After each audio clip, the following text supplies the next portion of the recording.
everyone, welcome back to my channel. So today I am back with my April book club with Jess, book talk, book review, whatever you want to call it. This month we read Nevermoor by Jessica Townsend, and this is The Trials of Morrigan Crow. So this isn't a normal pick for me. I think Americans call it middle grade, but I don't know what we call it in the UK.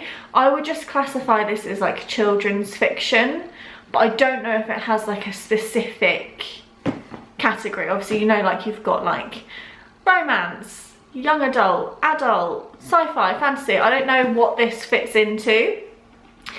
I thought when reading it, I don't understand how it could be like a 10-year-old's book, because some of the words and the descriptions and things in here I would never have understood at 10. I would say this is probably maybe for like 13 to 15.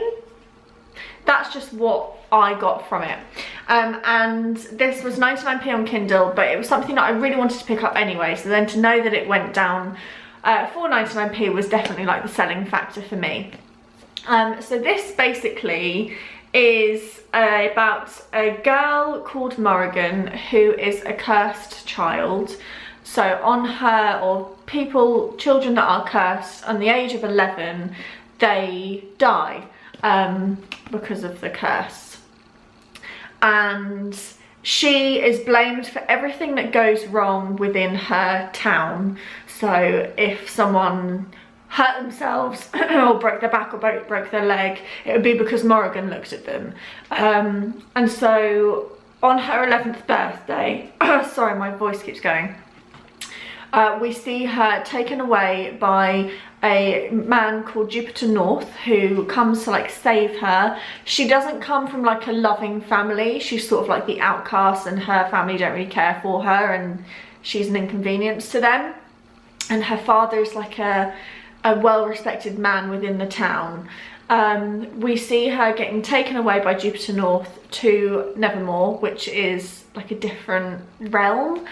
And we basically see her learn about this new world of like free living and magical elements everywhere. And we see her go for being part of this wondrous society, which is I imagine it like Hogwarts, and I'll get onto like the Harry Potter vibes with this in a second. And there are trials, obviously the trials of Morrigan Crow. There are trials to get into the wondrous society. I think there was 4 in the book, and you basically have to sort of show your knack, which is like your skill, what you're like what you're good at. So some people are good at singing, some people are good at like riding dragons and things like that, and loads of different things. Morrigan doesn't know what hers is. So we see them like compete, which I really enjoyed that element, to become like one of the few that get into the wondrous society. And then there are lots of twists and turns throughout. There's a lot of friendship within the book, which I really liked. It was quite like a light-hearted read, but there was so much depth with the characters and the backstory alongside it. She is being chased by the Hunt of Smoke and Shadows, I think it's called, which are these like creepy character things that are trying to get her back to the real world, because obviously she was supposed to die and things like that. And it was just a really well written book. I really enjoyed it. I think I gave it 3 stars, but I would give it 3.5 on my scale. I read it really quickly. This is a library book. And yeah, I just really enjoyed it. It was a really nice, easy read.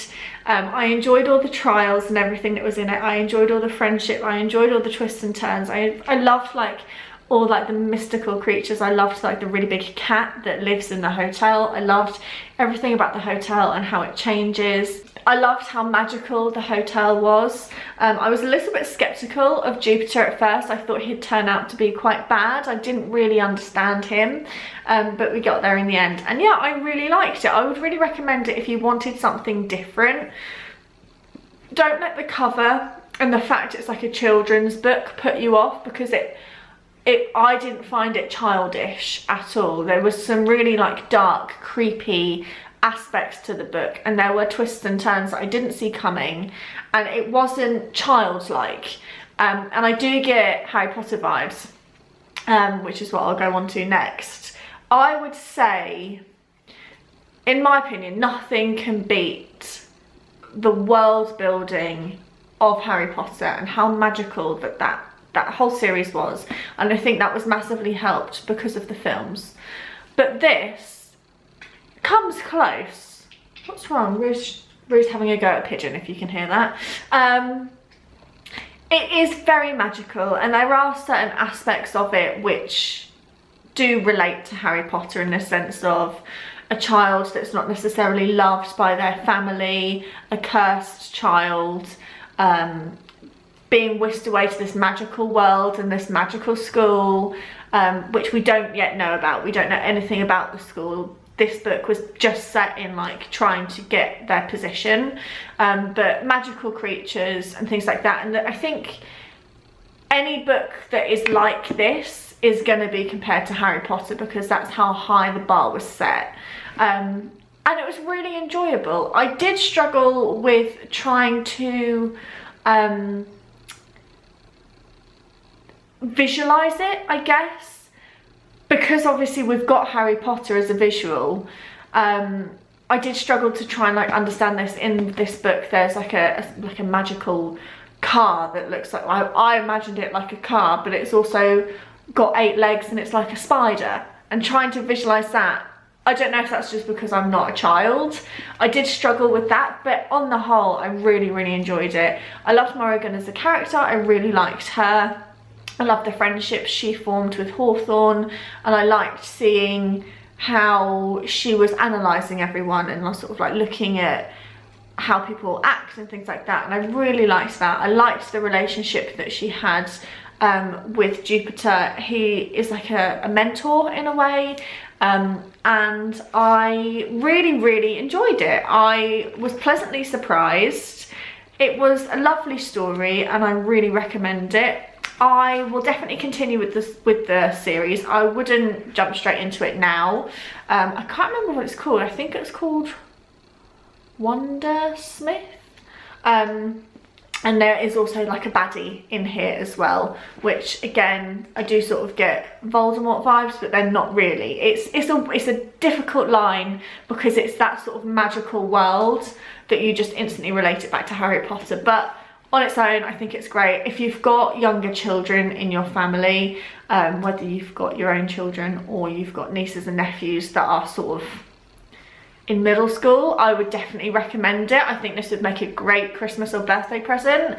I think 3 books are out currently, and it's supposed to be a really big series. So if you want something that's different, I would definitely give this a go. Okay, so spoiler section. I really liked the book. I thought it was a really lovely read. I read it really quickly. I think I read it in like 4 days, because there was never like a boring, dull moment, and if you've read it, I can imagine you'll feel the same. I read it in, like I said, a couple of evenings, and I just did it like chunk by chunk, and I really enjoyed it. I loved the setting. I loved like all the like celebration seasons. Like I loved reading about Christmas, and I loved reading about Halloween and the festival that happened with the witches down in the dungeon. I found that really creepy, and I did find that there were some really creepy elements to this which I wasn't expecting for like a child's book. Like I said, couldn't imagine reading this at 10, because some of the language that's used in it, not in like a swearing type of way, but I did feel like it was quite advanced. Whether that was me just not being a big reader when I was like really small, I don't know, but I can imagine like a 13-14-year-old that's a reader would really enjoy it. I loved all the characters. I loved the big cat, but I can't remember her name because, like always, I'm filming this like 3 weeks after I finished it, which is stupid. What was the cat called? The massive cat that helped her in that challenge. Was it Martha? Fen? It was Fen. I really liked the challenge when they had to go and get the what was it called? There was like the little circles, and if you hit the circle, like the colourful ones, you get covered in your smoke, and there was 4 gold ones or something. And I really liked that challenge. That was really like intense, and I was like on the edge of my seat, like, oh my god, what's going to happen? What's she going to get? And then she got betrayed by the girl that she saved. Again, I really liked the one that was taking place in Halloween. It was Halloween, down in the cellar, and with the witches and things like that. That was quite creepy. And this special, I imagine it like the underground, but instead of getting on a train, you like ride on an umbrella. I thought that was really cool, really magical, really different, and I really liked that. I loved all the little magical elements. Again, trying to differentiate between Harry Potter and that magical world compared to this is hard to do, but I did really enjoy it. And just that we learned that she was like a wondersmith, which I didn't see coming. Obviously at the start of the book we saw her meet with, was it Mr. Jones? And then throughout the book we sort of see him crop up, and we see photos of the past, and we learn about what was his name? Sorry, this isn't very helpful if you've read the book, but you learn about like the baddie. My bad completely.